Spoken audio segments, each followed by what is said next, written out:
Okey, Assalamualaikum warahmatullahi wabarakatuh. Baik, dekat sini Cikgu Wan nak tunjukkan cara bagaimana kita menambah menu pada ruangan menu utama.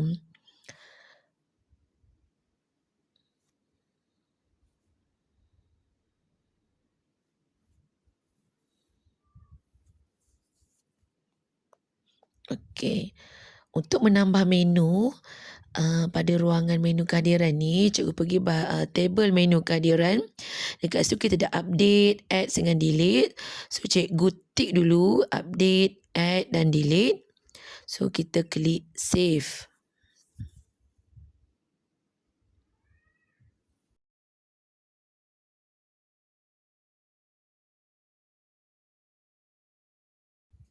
Okey, kita lihat nampak tak ada simbol tambah di bahagian bawah sebelah kanan. So, cikgu boleh tambah menu baru.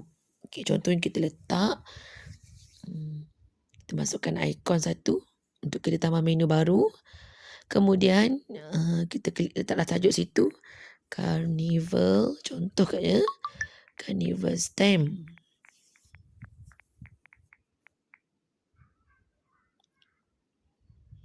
Okey, kemudian kita klik save.